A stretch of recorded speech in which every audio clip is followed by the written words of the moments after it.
Jul i Elevatorskakten. En julekalender, som inviterer dig på en rejse fra kælder til 3. sal. Hvem og hvad gemmer sig bag elevatorens dør?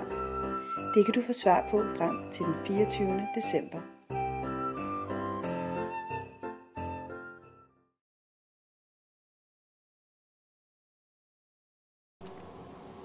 Hej, jeg hedder Rasmus, og jeg er studentermedhjælper i områdefornyelsen Nørrebro.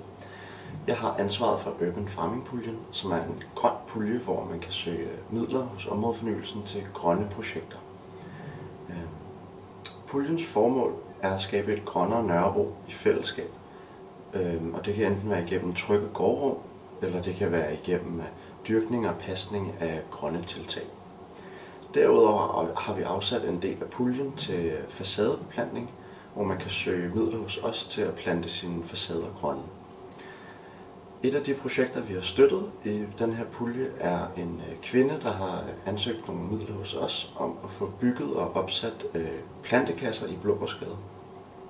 Dem har hun så efterfølgende fået opsat og beplantet og lavet aftaler med de lokale erhvervsdrivende om, at de skulle passe dem. Det ser vi som et godt projekt, fordi det både skaber et grønnere strøg, og det skaber et lokalt engagement til at passe de her plantekasser.